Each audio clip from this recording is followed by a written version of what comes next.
Do you have more questions than answers? We don't have all the solutions, but we do have a community of people just like you. We are the curious, the seekers, the concerned, those into data, and those that are dreamers. And the closer we get, the better we learn. About ourselves, each other, and about our planet. Now is the time to get closer. Join us. Get your free ticket to the Learning Planet Festival. festival.learning-planet.org.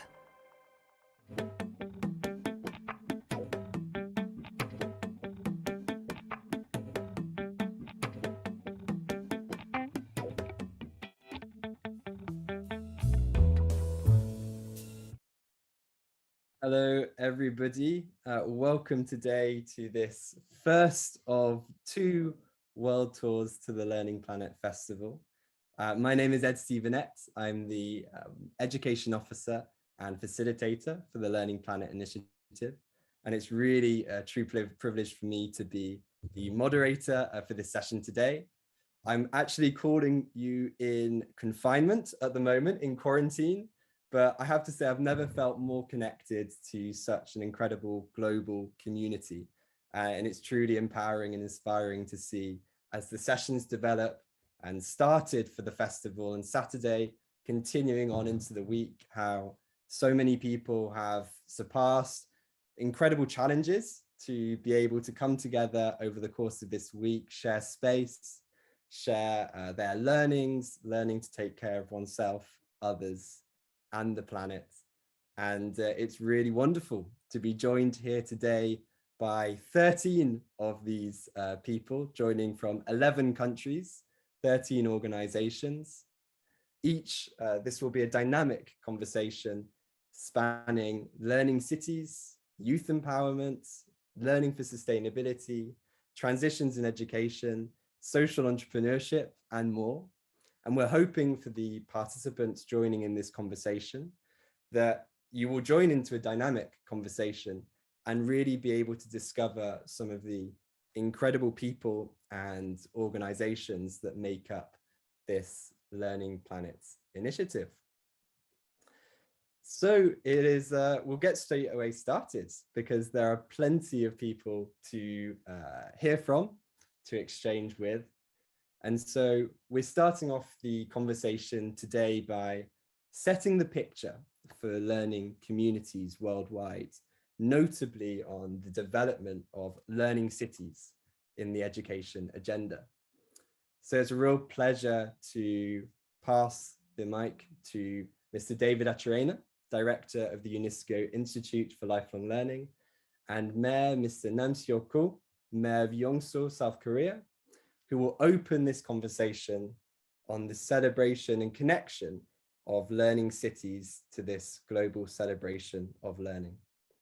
Over to you, David. Thank you, Edward. And first, I'd like to wish a happy International Day of Education to all of you. Greetings to all the participants and all the speakers for this first session. I must say that it's a pleasure for me to start this conversation with an exchange with Mr. Nam Seok Ko. I would like to also welcome for this discussion and the mayor of the learning city of Yeonsu in Korea. First, let me say a few words about UIL, the UNESCO Institute for Lifelong Learning. It's the only entity within UNESCO with a particular mandate to promote lifelong learning. And we do that through engaging with member states to support them and in developing and implementing lifelong learning policies at national level, but also at local level. So we have programs related to capacity development, to the development of partnerships. Also, we promote knowledge production and knowledge sharing. The work that we are doing at local level through the so-called global network of learning cities has a particular, I would say, significance in the sense that it provides a unique platform for linking lifelong learning to other areas of development. So it's a very concrete way in which education in general can be used as a vehicle also to promote sustainable development. So it's about SDG 4, but it's also about the planet, I would say, more globally, and really making a contribution to sustainable development at large. So the UNESCO Global Network of Learning Cities bring together 220 cities from all the different regions of the world. Some are quite small and others are quite big, like the city of Yeonsu in Korea. And we all have in common the fact that they have a dedicated agenda and commitment, which is expressed through specific policies and programs to promote education, to promote lifelong learning, and to use lifelong learning really as an instrument to actually contribute to sustainable development. So we have really the opportunity and the honor today of having Mr. Nam-seok Ko with us, the mayor of Yeonsu. And I think that the best would be really to give him the floor to have a concrete and in-depth understanding of what a learning city is. Mr. Nam-seok Ko? Hello. From the Republic of Korea, I'm the mayor, Ko Nam-seok of Yeonsu. All of you visited Korea and you land on the Incheon International Airport, and that is located in Yeonsu. So when you visit Yeonsu in the future, you will be able to meet BTS as well. And that's a joke. In our city, we have the National Incheon University, George Mason University, and 10 universities are located in our city. And these are very important infrastructure for lifelong learning. And there is a company that is manufacturing the vaccine for all around the world, including Samsung Biologics and other companies in the biologics. And we have the companies, universities, and citizens, and they form the lifelong learning network. In this sense, in 2018, as Director David Acho-Arena said, we created the global network, GNLC. And in 2019, at the fourth ICLC, we presented the presentation, Digitally Marginalized Population. There are some people marginalized in the city, but they should not be marginalized in the digital world. I believe it is very important. In this sense, for the marginalized people, we need to pay active attention.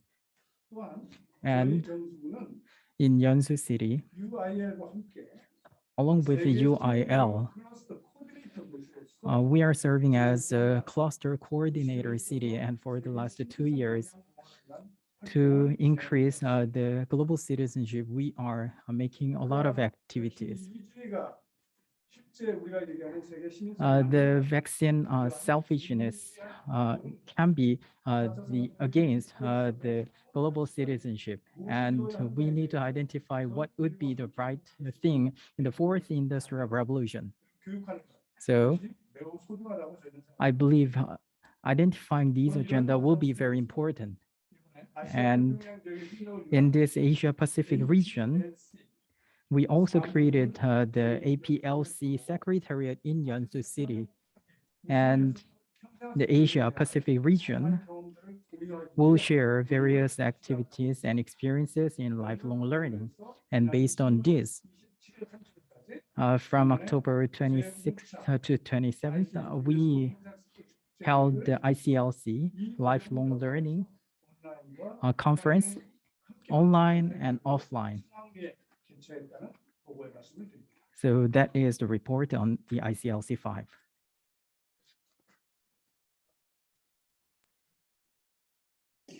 Indeed, I mean, that meeting was a very important conference that brought together last October more than 2,000 participants, most of them online, but a few hundred were in Yeonsu, to actually discuss how learning cities can promote health and well-being. And of course, that was a very timely topic, considering the fact that in the context of COVID-19, cities have been really at the forefront of providing very local and contextualized responses to the crisis and helping the citizens.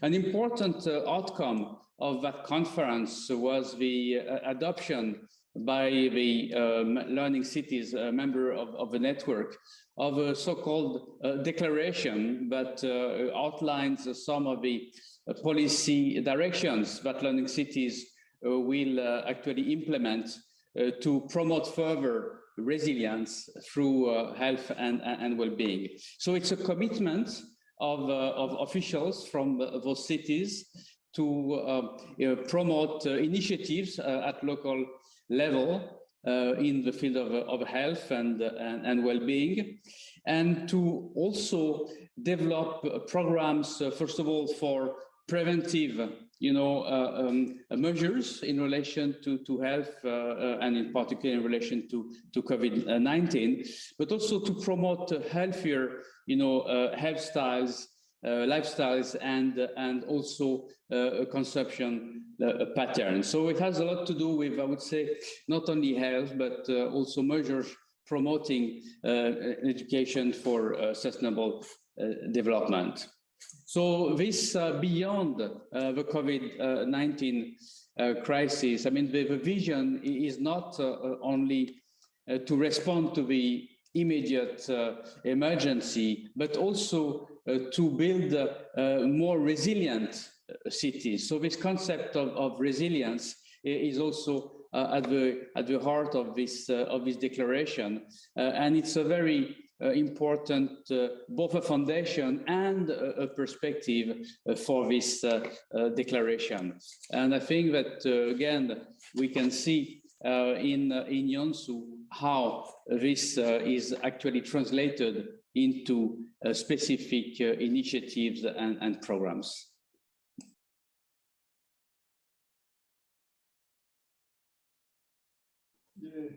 Yes, thank you very much for your kind words.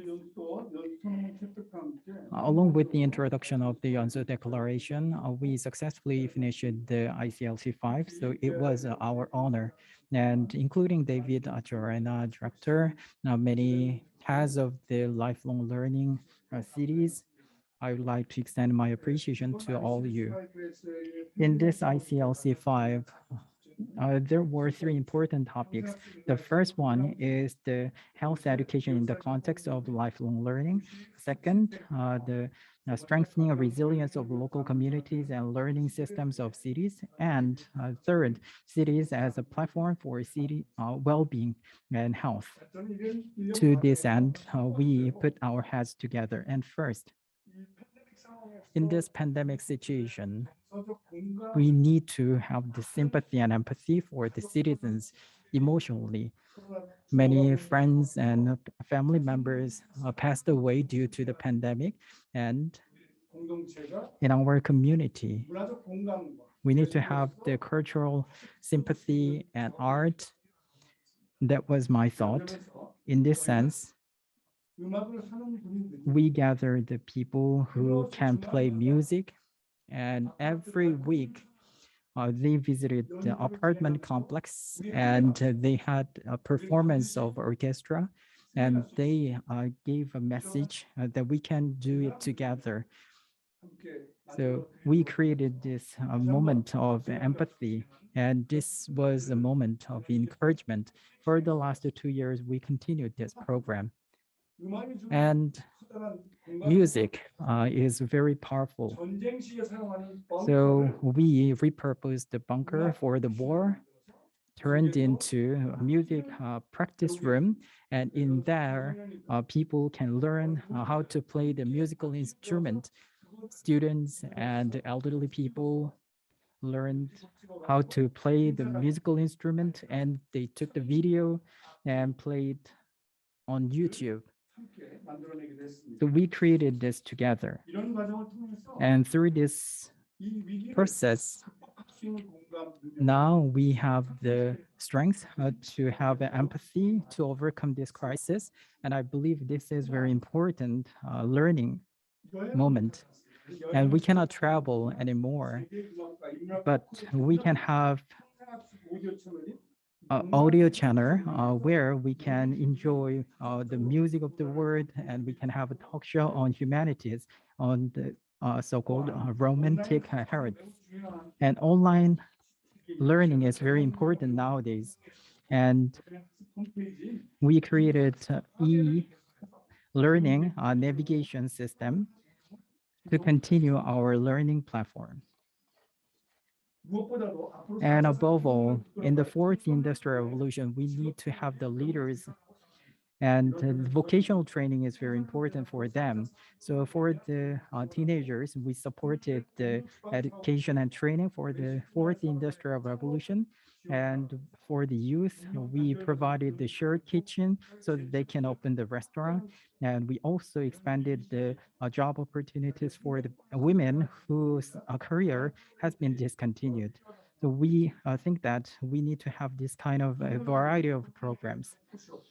Nowadays, teenagers cannot go anywhere because of the COVID-19. So the Yeonsu repurposed the idling space in school into a VR sport class so that they can have a play experience and resting.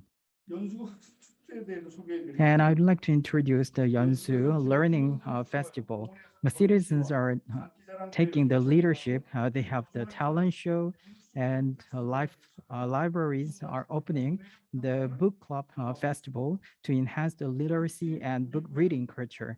In particular, in our city, there is a key organization of the UN, the Green Climate Fund, GCF, which is responding to the climate change in the international society. And with the international organization, local universities, schools, students, and citizens, in October, they have the International Climate Change Week.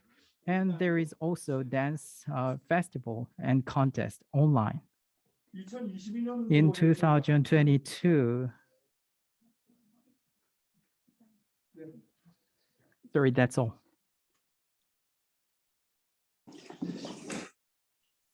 I think we saw with this presentation on the many of the initiatives that Yeonsu is conducting, but also will continue to implement in 2022, that learning for health and well-being in the context of COVID-19 has been very much about also how to promote, develop empathy, compassion, solidarity, and really it has been very much about learning to live together. At the same time, we also heard about, in the context of the climate actions that the city is taking, but it's also about developing a new relationship with others and with the planet. So really, I think that building a new type of citizenship, building global citizenship, is really at the heart of the horizon, the meaning also of learning cities. And this is something that we're going to discuss at large in a broader, I would say, environment during an upcoming conference, the 7th International Conference on Adult Learning and Education that will take place in Morocco in June this year. And this will be another opportunity to look not only at the status of adult education and learning, but also to see how moving forward, these initiatives and this perspective can be linked to broader concerns and dimensions of sustainable development. And again, many of the experiences of learning cities have a much broader significance at national and global level. So I would like again to thank Mr. Namsok Ko, Mayor of Yeonsu, for having shared his experience and the initiatives that he's promoting in Korea. I would like also again to thank all the panelists and the participants. And I think that now we have an interesting menu to continue this discussion, looking at it from other angles. On this, I would like to give back the floor to our moderator, Edward. Thanks again for your attention, and again, happy International Day of Education. Thank you so much, David, and to Mr. Namsok Ko as well for this inspiring picture of how to develop a model of a learning city. And what really seems to come through is the role that youth can play within this, that it's an active co-creation with youth from the very initial stages as well. And this is something that on the side of the Learning Planet initiative has been a driving force since its inception 2 years ago. Last May, we opened and created a youth empowerment circle in collaboration with partners Catalyst 2030, also with CAP, Children in All Policies 2030, as well as Ashoka France and Ville de Paris. And the intention to begin with was to just hear from youth that are driven to make change in their local communities. And so over 5-6 sessions, we had over 30 youth from 15 countries worldwide, sharing what they expect from institutions, from local organizations as well, in order to really build a global agenda for youth empowerment as well. And the outcome of this is it led to the creation of our International Youth Council, selected in last October. And it's a real pleasure to then be able to pass on now to Binti Zani from our Youth Council, who will be able to share more about what drives her in youth empowerment and what she's excited for looking into the festival ahead this week. So passing the floor to you, Binti. Thank you so much, Edward. Thank you so much for this opportunity. My name is Binti Mohamed Zani. I am a final year student from the University of Nairobi in Kenya, where I'm pursuing a Bachelor of Science degree in Food Nutrition and Dietetics. And I'm also a young person who's very passionate about leadership, youth empowerment, and development. I'm a firm believer in the potential that youth have as a vital tool that we could use to solve the various problems that we have in our nations and beyond. Only that most of the time we find that this potential is either underutilized or not utilized at all. So I always say, if I could dare to dream, then I'd spend the rest of my life ensuring that we tap into this potential, ensuring that we bridge the gap between the ideation and implementation phase of most of the wonderful initiatives that our youth have outside here. And this passion for youth empowerment is actually what led me to be part of the Learning Planet International Youth Council. And I'm especially grateful for this opportunity because at the Learning Planet, they have given us an opportunity to be able to vocalize our thoughts and ensure that through this platform, we will be heard and our initiatives are going to actually be actualized, that our ideas are not just only going to forever remain words, but these are initiatives that we are going to see being implemented in various parts of the world. We are a network made up of 18 young change makers from around the world between the ages of 12 to 25. And we're all very passionate about youth empowerment and development. We all have various amazing initiatives, but I'm especially I'm especially passionate about youth empowerment, as I mentioned before, and I'm looking forward to celebrating the festival, tuning in to the various sessions that we have. And I'd also like to invite you to our session today afternoon at 2 p.m. CET, where the Health and Sustainability Working Groups of the Youth Council will be presenting our visions for the youth empowerment. Thank you. Thank you so much, Binti. Yes, bridging the gap between ideation and implementation is something that we're really passionate about doing, but purely and directly in contact and collaboration with young members of the Learning Planet community. So Binti will be presenting alongside the team, the Sustainability Working Group at 2. So what a member of the Learning Planet team will add this into the chat as well for you to discover really their vision for youth empowerment. And I really do recommend giving it a listen. Moving forward, we pass on to a really core supporting member of this youth empowerment initiative, Keshav Gupta, founder of the DAIS in India, who's been really instrumental in supporting with training these youth council members and our youth fellows community, as well as developing an incredible set of programs for the Learning Planet Festival this year. So I won't say any more. Keshav, I give the floor to you to introduce yourself, share what's driving you for youth empowerment, and maybe some of the things that we've already experienced at the festival so far. Over to you. Thank you, Ed. And it's very. I think it's a chilly morning in India, chilly afternoon in India. But I feel so warm listening to warm and empowered already listening to Mayor Nam Sukho and from our honorable speaker from UNESCO, Mr. David, and Binti, of course. So thank you all of you for all your remarks. Firstly, my greetings from India, New Delhi, to you on the International Day of Education. Education lies at the core of the diocese vision, which is to empower people for a better life. And when we say people, we mean of all generations, of all nationalities, beyond identities, as I think human beings. So we started out in 2014 as the DIAS. DIAS literally means a stage, so empowerment was what we derived from the stage. And our focus goals are basically on the sustainable development goals, especially on gender equality, quality education, so goal 4 and goal 5, along with climate action and peace.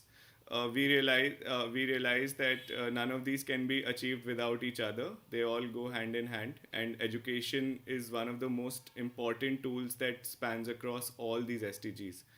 And to that end, we have been very lucky to be working with some inspiring partners like the Earth Day, who we have Neela here, Community Arts Network, Anis is here, with the Catalyst community, the UNFPA, Stanford University, World House Project. So we partner with multiple, with various partners around the world towards the sustainable development goals.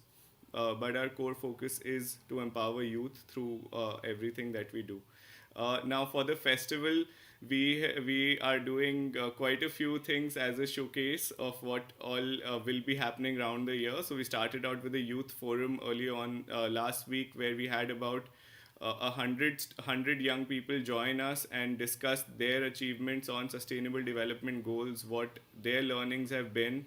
And we just concluded a model UN yesterday on where we did the simulations of UNESCO, in fact, on the future of education. And we had, again, more than 100 youth delegates. Olivier and Francois had also joined us. I think one of the key achievements that we will say is there were 20 of them from Afghanistan universities who also managed to join and were inspired we were all inspired by them when they shared their opinions. But looking at the theme, that is to take care of oneself, others, and the planet, we are also hosting a yoga festival where we are hosting yoga experts from around the world. 9 sessions on chanting, meditation, Surya Namaskar, all practices, and we are doing a showcase today in an hour's time as well for that. Besides that, we are launching a climate action fellowship with Earth Day and several other partners, which will be a 6-month-long climate fellowship for young people to not only learn but also get engaged on climate action in different fields.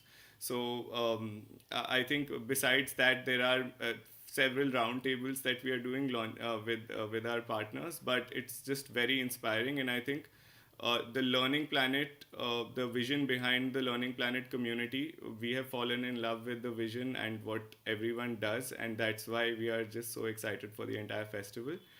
My dear colleagues have already shared all the links. We wholeheartedly invite you all for all the events, and wishing everyone luck and gratitude. Thank you. Thank you so much, Keshav. Yeah, I do see plenty of links being shared in the chat as well. Don't hesitate to add any of your comments, ideas, questions. I hope that there should be some time at the end to be able to come to these and hopefully give the floor to some participants as well. What Keshav shared there and what seems to be running through these first 3 presentations is this real drive to collaborate across generations. And we're really focusing on this intergenerational collaboration throughout the Learning Planet initiative. And this has been inspired as well by one of our other wonderful partners, AIM Mentoring, and really glad to welcome the Assistant Creative Director, Stephanie Beck, with us today, who will be able to share a bit more about what they're doing to bring together youth, adults, people from a range of different backgrounds and environments to just create simply impact in local communities. So passing over to you, Stephanie. Thank you so much, Ed. It's great to be here. I first of all would like to introduce myself. My name is Stephanie Beck, and I'm a Wongatha Nudju woman from Kalgoorlie in Western Australia, currently based in Townsville. So I'd like to acknowledge the traditional owners of the lands that I'm meeting with you from, the Walgarukuba and the Bindal people. Thanks very much for that, Ed, and awesome, strong start to the meeting. How to get into the work that AIM does is quite broad, so I was thinking about the best way to tell it to you guys in a bit of a story form to make it fun as well. So we've been around for about 18 years and initially started off with one idea. Jack Manning Bancroft, our CEO and founder, was a university student that got a scholarship to a uni in Sydney and decided that he wanted to do something with that. And he saw there was very little engagement with Indigenous students in Australia, quite a gap between the transition rates from the year 12s as well into university. So he got together with 5 of his friends and started a mentoring program with a local high school down the road. And almost immediately they saw an increase in the engagement rates of those students. So if we fast forward a couple of years, we had some other universities sign on, and we kind of cracked the code nationally in Australia. We were the most impactful, scalable program. And as we looked further abroad, we saw that some of the issues that people were facing with education and marginalisation, that some of the tools that we had would be helpful to them. So we started a global pilot program, and first of all started working with some of our friends in the continent of Africa and figuring out some of these design challenges that come from moving continents. Like we've got a lot of different issues that impact us, but ultimately if we can leave a little bit of freedom within that framework, it's something that's really taken off. So come 2020, we had to restructure our organisation, as a lot of people have faced some challenges with operating their normal business structure. And we decided to do online mentoring in the form of Imagination TV, which looks a little bit like this platform where we bring together young people, people within our partnering network, artists, musicians, to mentor each other online and get, I guess, interactions with knowledge that you wouldn't normally have access to. So from that, we kind of gave rise to, like, I guess it was solving, we're looking at solving this problem of repeatable model globally. And Jack had the idea of starting a university called Imagination University to teach people the tools that we developed over the last 18 years. And we work with people from the streams that we're training are citizens, executives, teachers, university students and high school students. So we're bringing a big diverse network of people together to create movement in that network so they have access to knowledge, time and opportunities that maybe they would be restricted from when you're experiencing marginalisation. So I'm not the creative assistant creative director anymore. I've actually taken on the new role of Vice Chancellor of running the university this year. So yeah, big learning curve for me over the last 5 years. And we do have a couple of events that we've got on this week as well. One of them is 7 Down, a mini documentary that's on the 27th. And that takes you through the last 7 years of us trying to scale globally, like a really honest recount of what that looks like. And we also have an episode of Imagination TV where we are providing a space for young people to lead the conversation on reimagining education and leading global change in education systems. Thank you, Ed. Thank you so much, Stephanie. And I should say really that this conversation that we're hosting here today was inspired by participating in one of the Imagination TV sessions hosted by AIM at 7 a.m. one morning, I think a few months back. And it's never been such a pleasurable experience to start a call at 7 a.m.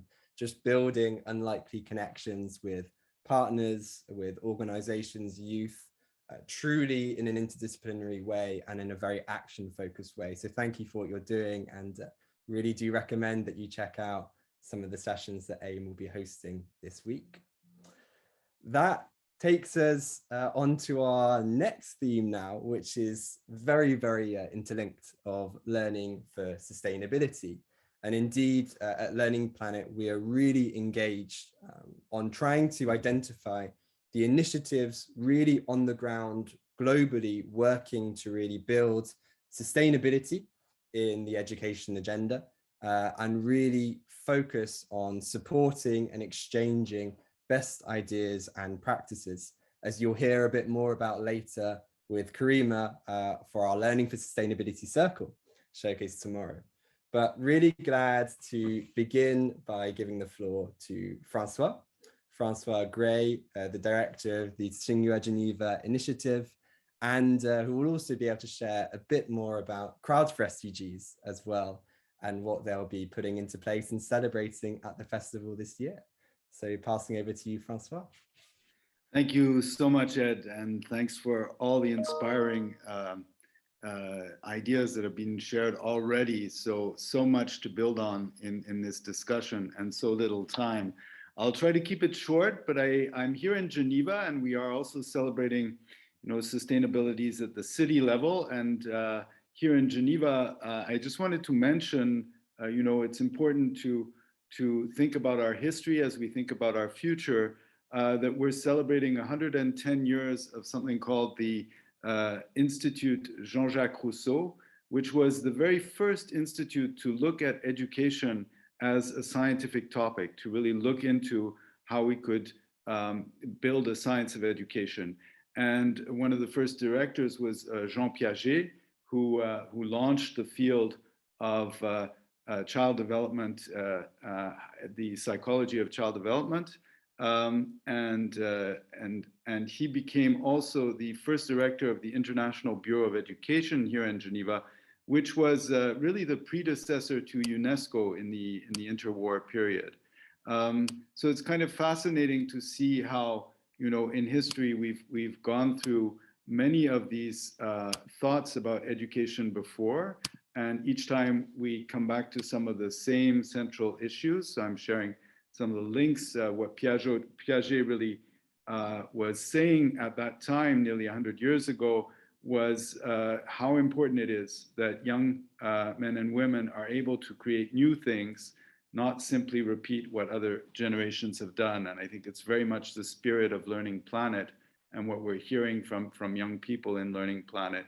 Now, here in Geneva, what we're doing these days with the Geneva Tsinghua Initiative is getting young people to collaborate across the planet on innovation for the Sustainable Development Goals, for the 17 Sustainable Development Goals. And we've done that through an online coaching program called the Open 17 Challenge, so the 17 SDGs.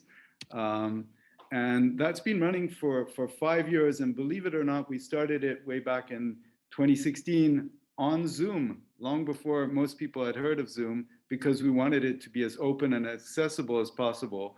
And what we're contributing to the festival this week is we'll be running a special workshop really looking into mobilizing youth for climate action and how we can get youth to develop their own citizen science initiatives to innovate for monitoring and achieving the SDGs. And I have here 2 colleagues who are involved in this. This is part of a European project called Crowd for SDG. And Camille and Stephanie, Camille Maslow and Stephanie Chua are in the room and will share, I think, more information about that here. I just put the time and the title of the session that's happening on Saturday 29th on this topic. So harking back to what was said by Binti at the beginning, we're very much focused on how to coach young people to go from ideation to real innovation and to implementation and to impact. And this isn't a trivial arc to follow. There's many places where this can break down, not work out. And we're learning ourselves. I think we're very humble about what we think works and what can be improved in helping young people achieve the sort of impact they want to achieve around them in their communities. So really keen to share more about that in the discussion on how, what we've learned on our journey and what we can learn from your journeys. Thank you. Thank you so much, Francois. And yes, you'll be able to see the link as well to the session on the festival platform as well on the 29th. And thank you as well for really reminding us about this truly collaborative approach to learning for sustainability that stretches across ages, backgrounds, disciplines as well. I know as being a former participant in one of your SDG schools, the power of this interdisciplinary cross subject collaboration is really essential and so beneficial. To move just slightly to thinking about resonance in learning for sustainability, and somebody that has really in our initiative over the past months really reminded us of the importance of connecting to the self and to the being and to our local community when thinking about learning for sustainability. I'm really glad to give the floor to Karima Kadawi, Executive President of the Tamkin Community Foundation for Human Development in Morocco, to share a bit more about what's driving her in learning for sustainability, and hopefully to share a bit about some things that she is cooking up at the festival this week as well. Over to you, Karima. Thank you so much, Ed. I'm so delighted to be here and talking about resonance. It is quite extraordinary to hear the different sharings and to say, I recognize so much in that sharing. And but there is so much that is not yet in me that is in that sharing. And this is the beauty of how we are together today celebrating a learning Planets Festival. There is a great, beautiful message of humility there, epistemic humility. This is what you just said right now, Francois, when you said you want to learn from your journey, and it's together that we will learn, and we do learn to understand. I mean, this is what it's all about, learning to understand, and understanding is something embodied. It's something that goes beyond the cognition, the rationalization. It's something that is in our senses, in our emotions. It is something then that we find in our systems, in our communities, and in our organizations and in our schools, is what we understand that is weaved in the very fabric of our systems. Can we learn? Can we learn to grow the language of trust, the language of love? and to have that language in the fabric of our systems, for our systems to be the reflection of the humanity that defines us and connects us to each other, to our natural world beyond a conscious grasp.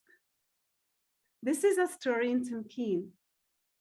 This is a story of a process of questioning our questions, learning and growing and understanding with all our partners. And we came today to talk about each other and to each other as partners in flourishing.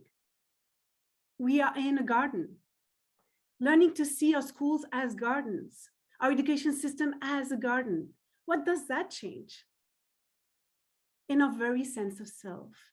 And to realize that in that garden, we are the gardeners, but we are also the garden. This is our Temkin experience. I was deeply moved hearing Mayor Namsak Ko. He's used the word empathy so many times. That is the learning. That is the learning. And I thank you so much, because here we're seeing how a governance model that is in epistemic humility, we need to learn together, co-create the spaces to meet, to grow the in-between where the not thought of can be thought of, the not yet imagined can be imagined. It is in that in-between. But that within the trust in our humanity, and to understand the very meaning of that trust. Isn't it amazing that the word meaning means to sense? But it also means, and it's all ancient understanding, to remember. Our language tells us so much of the wisdom, our collective wisdom. And I will finish by saying that Temkin, the word Temkin means exactly that. To create the conditions for life. And life creates the conditions for its own conditions. It's like the womb of the mother. It's like the garden. Can we learn together to create the Mekin, the safe space that yields life, life yielding the conditions for itself, where we can express the humanity that defines us and connects us. I thank you very much. Thank you so much, Karima. And for those of you that want more, I want to discover more of Karima's work, ideas, and facilitation, I really do recommend joining us tomorrow morning at 10 a.m. CET or at 4 p.m. CET, incidentally, for our Exploring Ways of Learning for Sustainability session with some incredible speakers, but really diving into the concept of the self and the relationship with the self. And as you say, meaning means to sense, but also to remember. And I thank you, Karima, for reminding us to do that each time we have conversations and share space with you. So thank you so much for that. It really is a pleasure and closely connected to pass the floor now to Neela Majumdar, the Program Manager Director for Earth Day International, based in India. And who will be sharing a bit more. We're delighted about how Earth Day is participating in this festival this year, what Earth Day stands for as well, and as a sign of how we try to really bring together the international moments of gathering around the core issues of education, sustainability, and the climate. So Neela, I give the floor to you to share a bit more. Thank you so much, Edward. So I'm Neela Majumdar with Earth Day Network India, an organization inspired by the work of earthday.org, based out of Washington, DC, a global environmental NGO that commemorates Earth Day every year since 1970 on April 22nd. I'm delighted to be part of this session today, uniting and celebrating the International Day of Education. For example, today I have announced, or I will be announcing at 5 p.m. India time, some Earth Day schools who are going green, whose green practices on campus and their teaching is making young stewards for the environment, which is very important because we believe that youth are going to be the leaders in taking the environmental movement forward. So much so that we focused very importantly on climate literacy last year, especially at the COP26, where we asked all governments to make climate education mandatory in schools and also assessed. We have launched a number of resources that are available online. Last year, we even launched an ebook called Climate Literacy Beyond the Written Word, because we found that students youth learn especially from hands-on experience, from art. So youth can be empowered in multiple ways and be inspired to engage in the environmental movement. We are going to be bringing a number of youth, teachers, educators together as part of the Learning Planet Festival. This evening at the World Tour session, part 2, our Global Director Education, Earth Day, Dr. Matthew Arush, will be joining the session, and he will be talking about how we have been focusing on climate literacy.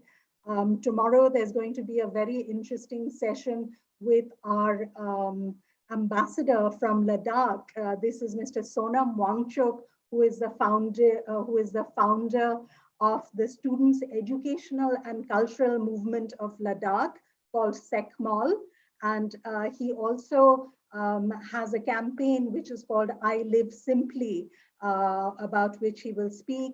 He has been very vocal about climate change issues.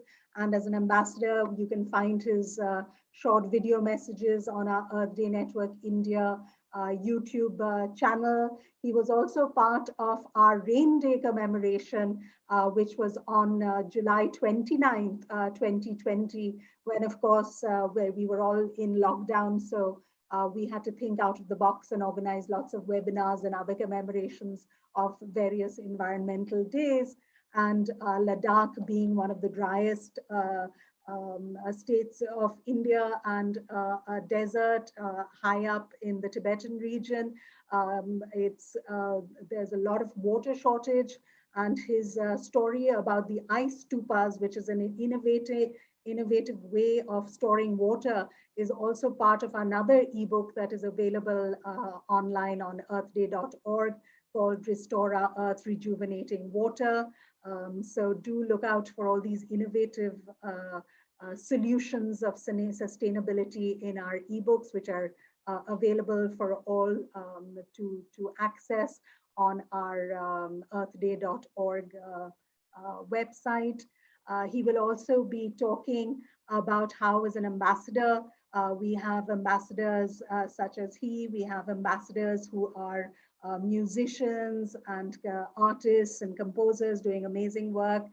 For example, 26 January is Republic Day, and Ricky Kedge, who is one of our artists for the earth, our ambassadors, he and Bikram Ghosh will be having an amazing musical magnum opus called Vande Bharatam, to which some 500 dancers from all over India will be performing at our Republic Day parade in Delhi on Rajpath. What else do we have? On the 27th, we have, well, actually on the 25th, again in the evening, we have our earthday.org president, Kathleen Rogers, who will join the Club of Rome roundtable. And she will, of course, be talking about our Earth Day focus theme this year, which is Invest in Our Planet.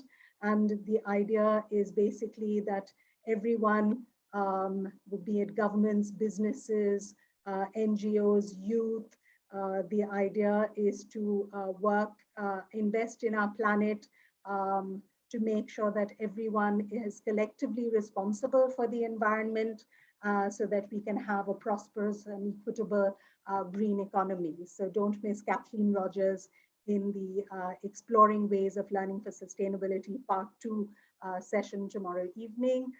Thank you, the dais, for inviting me for another program at 6:30 in the evening IST, which I believe is 2 p.m.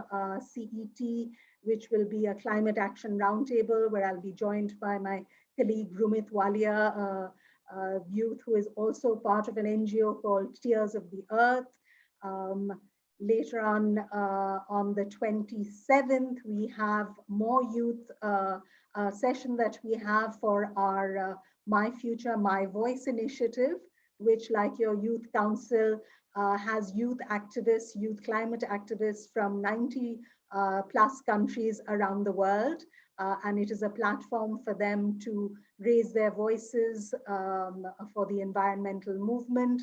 Our My Future, My Voice youth ambassador from Bangladesh will be joining this ideas session, which will be on energy literacy, vision for change. Ideas actually stands for Inspiring Dialogues for Environmental Action series. And he will be joined by one of our Earth Day Network advisors, who is a professor at the Indian Institute of Technology, Bombay, but who is on a sabbatical, and he is actually on a solar bus journey across India, and he is promoting what he calls Energy Swaraj, which is basically energy independence. He wants everyone to go off the grid. He has even has a module for you to become energy literate. I will share the link to that. Within 3 hours, you can learn all about how you can become energy literate and receive a certificate in the process. We call Professor Solanki the Solar Man of India, and it'll be a very interesting conversation between him and Zuhair Ahmed Kaushik. On the 28th, we have another program, which is, of course, the day to focus on arts in education. And one of our other ambassadors, Shomik Datta, has made an animation film, 24 minutes, called Songs of the Earth, which was premiered at the Conference of Parties at COP26. And it was also showcased at 10 Downing Street and at the Royal Albert Hall. One of the animators in the film will be on the panel along with someone from the All Living Things International Film Festival, Environmental Film Festival, to talk about how environmental films can be a way of engaging youth and making them stewards for the environment. So these are some of the small programs that we have. We hope you will enjoy them. I will put in the links to all these sessions for you. And I'll be happy to put in links to all our other resources that are available, as I mentioned, free for everyone to use. And we hope that everyone in the Learning Planet community will also come forward to commemorate Earth Day on the 22nd of April. Of course, we say that Earth Day is every day. So we hope you will join the environmental movement with us. Our theme for this year is Invest in Our Planet, and I'm sure you all will. Thank you so much. Thank you so much, Neela, for presenting such an incredible array of activities, of initiatives, inspiring dialogues for action happening right now. As you say, Earth Day is not just one day of the year, it's every day. That's an inspiring call for us as Learning Planet and as a global community, that every day is a day to celebrate education too. And it provides a lovely segue as well, talking about investing in our planet, to exploring the next theme that we have on social entrepreneurship and innovation. We're really delighted this year to have a day dedicated on the 27th of January towards social entrepreneurship and innovation, and also looking at how we can really practically make change in local levels, in council levels, in communities worldwide as well. So it's a pleasure to give the floor firstly to Ms. Julie Morat, the CEO and co-founder of Bridge for Billions, based in Madrid, who will be able to share a bit more about their work and what's driving them as well to invest and collaborate across communities worldwide as well. So over to you, Julie. Thank you so much, Edward. And really few things make me happier than being in a room of like-minded people committed to positive social change. So thank you for having me here today. So my name is Julie. I'm French, but calling you from Madrid in Spain. I've been based here for the past almost 6 years, and I moved here to start Bridge for Billions, a social enterprise that has the big mission of democratizing access to quality support for early stage entrepreneurs globally. So we tend to be people in this social change sector that ask why a lot. So I wanted to explain to you a little bit why we have this big mission, why is that important. And so I'll start by saying we're at a time where we've never needed more jobs globally. So unemployment is and may continue to be one of the major challenges in our century. And we're also at that time of transition, of changing paradigms where we need to tackle really big social and environmental challenges. And so at Bridge for Billions, we believe that purpose-driven entrepreneurship is one of the most important vehicles to solve those two problems at once, and both lift countries out of poverty by creating jobs and economic value, and also help transition to a new economy by being entrepreneur, not just for the sake of it, but really being entrepreneurs, tackling problems that truly matter. So we started looking at the entrepreneurship ecosystem. We started saying, okay, if we need this new generation to emerge, who are the players already there that are supporting them? And who are the people supporting them in the early steps specifically? And what we saw actually is that the entrepreneurship ecosystems globally as a whole are not inclusive. So every year there are about 386 million new entrepreneurs. However, many of them do not have access to support. They don't have access to knowledge, to resources, to mentorship, to funding. The list goes on. So we started zooming in, and of course there are incubators, accelerators globally that are doing a terrific job, but many times in a non-scalable way. So they have hundreds of applicants every year, and on average they will only support 10, 15 entrepreneurs per year. So this creates a big bias in who makes it, who's able to enter in those incubation acceleration program, because if you have to choose between thousands of people, and also you know that success will be defined by the success of the entrepreneurs that you support, your aversion to risks become much higher, and then you will choose the people that are the most educated, the one with already the right jargon, the right vocabulary, the one that maybe have the contact, typically male entrepreneurs, typically people with the tech solutions, companies that are able to give out equity, so it also funds the business model of that accelerator. So there are lots of problems, and the interests are not necessarily aligned in the support systems and the entrepreneurs themselves. So we started with this problem, and we also saw that entrepreneurs tend to create solutions for problems they understand, for people they can empathize with. So if we're able to support more mom entrepreneurs, then maybe we'll have the kindergarten of the future. If we can support more refugee entrepreneurs, then we'll get solutions for that group of people. If we can support people committed to decarbonized energy, then we'll create solutions for just that. So who we support has a direct influence on the kind of solutions that go to the market. So this is why we're committed to creating a diverse, inclusive entrepreneurship ecosystem that creates solutions for the billions, hence the name Bridge for Billions. And so I'll just close by saying very concretely what we do is we run entrepreneurship programs that are inclusive and at scale, and they mostly rely on online, although we also have hybrid programs online in person, and they rely on 3 pillars. The first one is a learn by doing methodology. So we've created kind of a Duolingo for being an early stage entrepreneur. So during the scope of 4 months, they work every week through key topics, and they learn by doing, because entrepreneurs do not learn by reading PDFs or watching videos. They learn by talking to people, being on the market, and validating assumptions. So we push them to do just that. Each entrepreneur also has a mentor that they work with every week. They have at least 1 hour of mentorship during the whole program. And they also have a supporting peers community. So there is a cohort feeling and a group of people going through the same experience at the same time that can support each other. And so in the few years we've been running, we've carried out more than 200 of those entrepreneurship programs and supported 3,500 founders, and we think it's just the beginning. So we are increasingly working with ecosystem players, and we think building this ecosystem is critical, because if you have a lot of seeds, but you have no water, you have no soil, then no plant will flourish. So this is exactly the topic we'll be talking about on Thursday at my panel, which is about the role of changemaker ecosystem in generating positive change at scale. We'll have amazing organizations together with us like Snowball Effect, Changemaker Exchange, and others. So I truly invite you to join. It will be on Thursday, 27th at 2 p.m. CET. Thank you so much. Thank you so much, Julie. Learning by doing mentorship and peer-to-peer collaboration. I think what's so wonderful is that stretches across these themes that we are exploring and sharing today.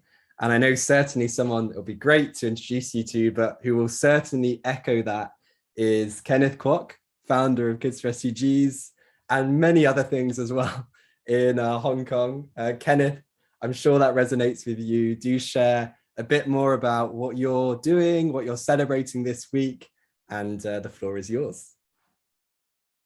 Well, first off, happy International Day of Education. I mean, this is why we're here today on January 24th.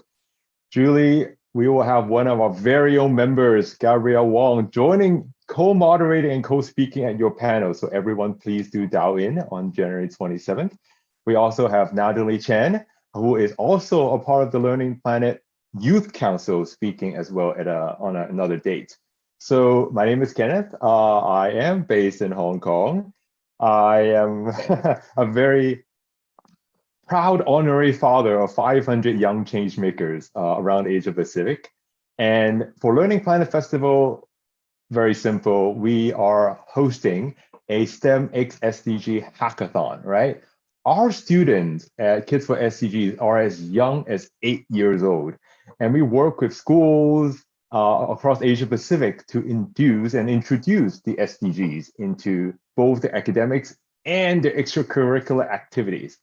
So yes, we have 3 training sessions throughout the festival. I will put the links in the chat, but enough of me. I am very honored today to have 2 of our very core members, Jason and Shiner, which I'll pass to introduce themselves as well. And again, we love building partnerships.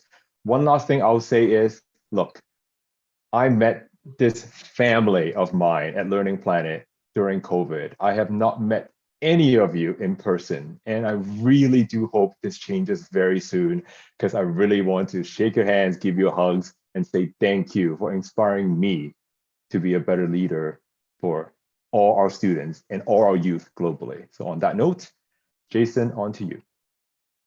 Hi, thanks for the introduction, Kenneth, and hi, everyone. I've just been listening about, some of the wonderful places you all have come from. I spent some time in Ladakh a few years back, and, beautiful place.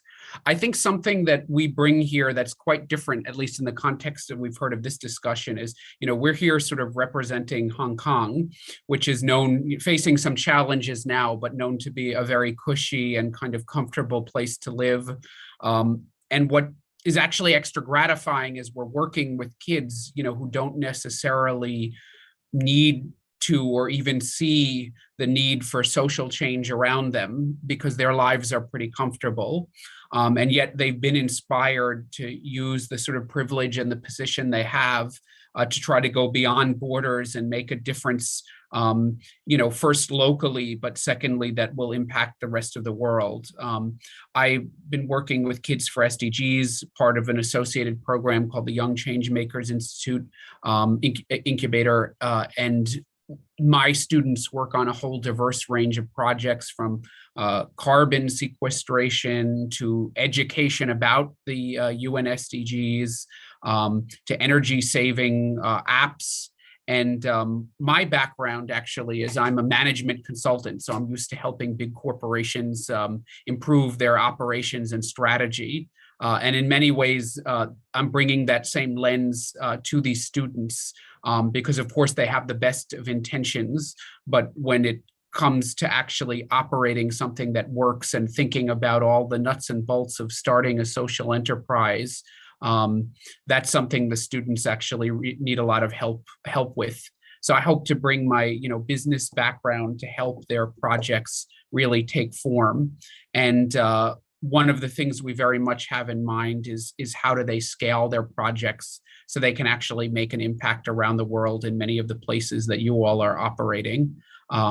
So it's very nice to meet all of you and listen to your inspiring stories. Let me pass now over to Shiner. Thanks so much, Jason and Kenneth. I'm really thankful for inviting me to join the Global Learning Planet Festival community that we're all a part of. And today it's so fitting that it's the International Day of Education. So a little background on myself. I'm originally from Singapore, born and raised there, did my education in the US before coming back to Asia, first back to Singapore, and then now I'm based in Hong Kong. I am currently director of Crimson Education's operations in Hong Kong and Southern China, and also on the leadership team of Crimson Global Foundation, which is our philanthropic arm, and also very proud partners with Kenneth's Kids for SDGs in creating a youth focus, social entrepreneurship and social innovation program called Crimson Young Pioneers. So this is definitely a program that we foresee will take global personalized online education to the next stage, with a heavy focus on youth-led projects that are focused on the Sustainable Development Goals and how youths can make a change, a really positive change in our world in the future. If you'll indulge me, having been in Crimson for the past 5 years, I really spent a lot of time with teenagers and their parents. And I like to tell a story of one of our young Crimson Young Pioneer students, and also just to kind of show you the impact of how Crimson's global network can really amplify some of the great work that we're doing here, very in line with the Learning Planet Festival. 2 years ago, we had a student whose name is Felicia. She is a Chinese Kiwi. And that was around the time when COVID was starting to sweep the world, and COVID had arrived on the shores of Auckland, New Zealand, where she's from. And Felicia was really upset about the racism that the Chinese community was facing in Auckland around that time. People saying things like, "You brought the virus here, you brought COVID here, go back to China." She is certainly someone born and raised and very much a Kiwi like everybody else. So when Felicia was working with us, she brought this problem to us, and she was clearly upset by it. Felicia is an artist. She's a budding young artist, and that's the way that she likes to express her emotions. And she thought that she wanted to raise awareness about this terrible problem through art. How Crimson Young Pioneers worked with her was to suggest that she worked with a local artist called John, who has a little bit more of a famous name in the Auckland, New Zealand art circles. And by working with John, together they produced about 80 pieces of artwork that expressed, Felicia's very personal feelings about racism and what the Chinese community was facing in Auckland at that time. And they wanted to auction these pieces of artwork and raise money to help local hospitals in Auckland as a way to show that, Felicia and the Chinese community were very much contributing to New Zealand, right? And to raise awareness about these problems of racism. So we worked with them to bring this art auction online to a couple of auction houses, and they managed to raise about 250,000 Hong Kong dollars, which is around 30,000 US dollars, all of which was donated to a local Auckland hospital, equivalent to the 1 year funding that the hospital received from the government. And this is something that she learned a lot from as a personal journey of leadership. She now is very, very interested in social innovation and social entrepreneurship, thinking that she might, marry her talents in art together with entrepreneurship. So Felicia's story I'm telling just as an example of the incredible impact that, we're looking to create here at Crimson Education together with Kids for SDGs as part of the Crimson Young Pioneers SDGs focus program. It's great to be a part of this community. Thanks for the time. Thank you. Thank you so much. Thank you to the three of you for sharing. Truly is inspirational. Yeah, thank you. And I know this focus around really empowering and giving youth the keys, literally, to support and develop initiatives is shared so strongly by yourselves at Crimson and Kids for SDGs, and also looking into thinking about making real change in education with the Design for Change initiative. And it's really a pleasure to then be able to welcome now Nikita Desai, Global Coordinator of Design for Change. I'm sure that you'll resonate with much of what's just been shared there, Nikita, but do share with us a bit more about Design for Change and some of the incredible things that you'll be putting into place at the festival this week. Over to you. Thank you. Thank you so much, Edward, and wishing everybody a fantastic and a happy Education Day. So I think that's where the entire idea of working along with and resonating with the vision and the mission of Learning Planet came in existence, because I think truly each one of us, we always keep learning, and learning never stops, right? And also looking at Okay, a quick brief about me. I'm Nikita Desai, a global coordinator for Design for Change, which is a global movement for children, by the children, for the children, in fact. And absolutely inspired by the saying that Gandhiji gave all of us, that be the change you want to see, is where Design for Change came in existence in 2009. And looking at that, how can we get all our children to say, I can, with the 4 simple steps of design thinking, which is feel, imagine, do, and share. And I think it has been such an amazing journey of these last 12, 13 years, and getting inspired by all the amazing stories and the solutions that children have been giving and offering us. I think it has been an absolute honor and inspiration for me to be part of Design for Change. Also looking at in 2020, when we all were hit by COVID, and COVID in fact highlighted the need for empathy, emotional and the mental well-being of the children. And the one thing that we all learned from the lockdown was, how can we unlock the heart? And I think that's where the first step of Design for Change, the feel, is all about how can you think from your heart? It's all about empathy. I think all of us have been listening to this word empathy throughout the sessions that I have been listening to all the eminent speakers over here. And I think, how can we put ourselves in the shoe of other person, and how can we look at bringing a creative solution? And I think that's what children have been showing us by bringing the change in their school, in their classroom, in their corridors, in their neighborhood and the community and their country. So looking at this as the inspiring story, we reached out to our global partners of Design for Change family, and we asked them that, hey, how are you going to participate in this amazing Learning Planet Festival? And it was, what a lovely and a warm response that we got from each one of them. Of course, starting, Edward, with the teachers from Riverside School, because Riverside School is the alma mater of Design for Change. That's where we started with DFC as an entire story. So Riverside teachers, they decided to have their dream lessons as part of the Learning Planet. Along with that, looking at the Design for Change family, and the DFC Ecuador has been offering a lovely webinar, which is going to be on 25th, which is tomorrow, how to lead social impact as an university student. So I think looking at how their volunteering team is going to give valuable insights about the social impactful projects that university students can look at, and how this FITS process fits into their mandate too. Also looking at one more workshop, which DFC Ecuador is going to offer with a 90-minute online hands-on workshop. I think it's very, very important for people to go through and use the FITS process to understand that how it can fit into any and every issues that you see in and around you. And keeping the Indian context in mind, I think whenever we train people, I think with the Indian teachers, it's classic cases. If you have problems with your mother-in-law, please use the feel, imagine, do, share process, and you will get the solution out of it. So not only children inspiring, but I think even the educators and the adults inspiring us.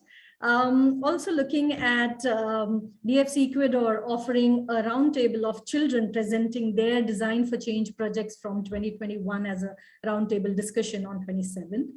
Along with DFC Ecuador, we have DFC Serbia, who has designed a 3-hour interactive activity where they will be going over with the FIDS process with the question in mind that what if the goal of the schools was to help students become happy individuals? Wow, now that's a powerful question to have a FIDS process on, right?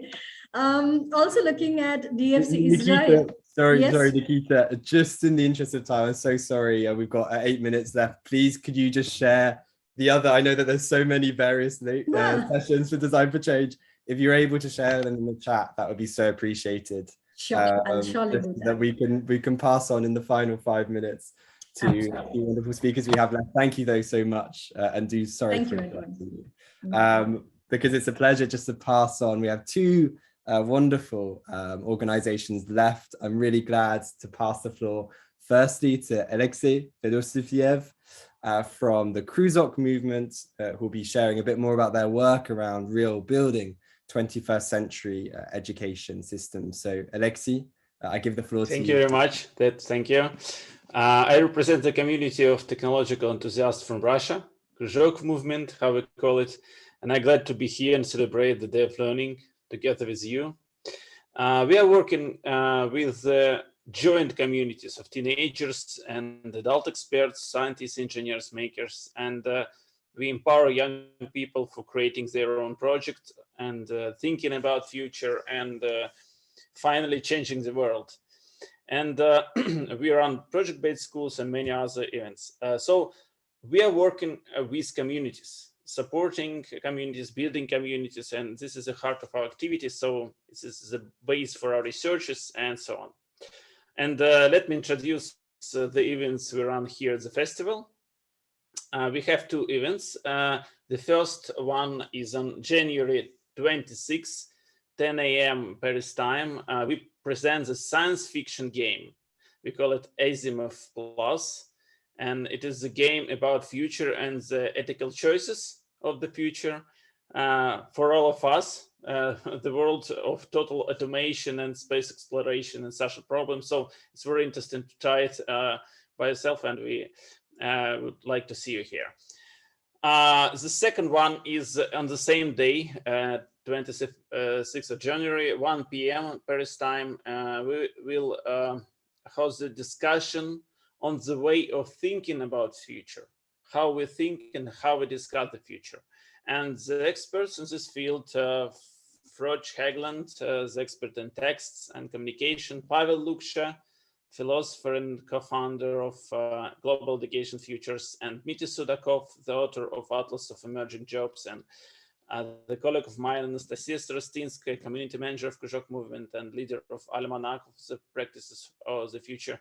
They will discuss the methods of thinking and discussing about possible futures and building connections between generations and creating new ways of communication. So I think that that will be very interesting and good opportunity. And thank you very much for this festival. It will be great to participate here. Thank you. Thank you so much, Alexei. And I remember it was this time, I think a year ago, that you spoke during our session, our Visions for Youth Empowerment. And it's wonderful to see that continuation of the community as it grows from year to year as well. So thank you for joining us again. And I move now just to the last speaker that we have joining us today. And it also provides a segue between transitions in education to the arts in education as well. So Anis, so wonderful to have you with us here today. I give you the floor to share a bit more about what you're working on and what's looking forward, what's coming up today and for the rest of the festival for you. Thank you very much, Ed, and thank you all of the panelists to share with us all these amazing initiatives. As you know, the festival might be once a year officially, but it's also an ongoing relationship, far from being a one-off. I'm very happy to see close partners in this session. We've been exchanging all year long, and I'm going to refer to some of their work as well. The Community Arts Network is first and foremost a network, and we aim to promote the excellent work of our members. The way we interact today, and the example of the team of the Learning Planet Festival is a good one, needs caring, slow pace, long-time vision, and interest. But what if the idea of progress was not always more? The progress could be something else. I'm working at the Community Arts Network, a network gathering different actors, artists, art institutions, policymakers, business leaders, youth activists, all interested in shaping a new way of relationships. And these relationships can only exist if you take the time to start things off, follow up, get to know each other, understand the other, and decide in collaboration. This is what makes a human connection between the actors. And this is what I want to talk about beyond the friendship that Cannes has with the Learning Planet Festival and its wonderful team. This week, you will be able to witness these strong relationships, the care and respect we show, the way that we do it, applying artfulness in a series of interventions at the Learning Planet Festival. Today, we start with Masterpiece that offers a webinar on youth and mental health. We continue by an Arts for All panel around El Sistema and Sistema-inspired programs showing impact of music for social change. And we close this day with the brilliant duo Archive that will show their extraordinary musicianship and how amazing human beings they are. On Wednesday and Friday, there is a big Art for Wellbeing with a great exposure with our partners, the Dice, with Keshav here, and their global yoga festival. On Thursday and Saturday, our friends at Kids for SDGs run the Hackathon STEM for SDG with Kenneth here. Friday, we have a collaboration between the Community Arts Network, the Real School Budapest, and the Learning Planet Festival that propose a discussion on activating arts in education. And last but not least, our ally that is the One Resilient Earth organizes a workshop on restoring our landscape to restore people, nature, and culture. My intervention today is just an appetizer, and I wish you to take as much pleasure as we did with setting up the menu. These are main courses that I encourage you to taste from a very fine collaborative kitchen. And as I'm the last one of the panelists in this world tour, I bring you the dessert. So please enjoy the festival. And thanks again for the opportunity to bring all these chefs together, amongst them our brilliant moderator, Ed. Thank you very much. What an appetizing treat. Thank you so much, Anis. It does make me hungry for more, for sure. We have to close there. It's been absolutely a privilege to be able to hear from 13 such extraordinary organizations. I hope that you're able to engage and discover some of the resources via the chat. Paula, my colleague, would have added the link towards the Celebrating Yoga session happening right now at 12. There's lots of movement there, there's time to stretch. And so what a perfect way to transition out of this session. And we're wishing you the very best rest of the week and do hope that you enjoy the festival to come. Thank you so much to you all for your time. Thank you very much. This was fantastic. Thank you to everyone. Bye, everyone. Thank you.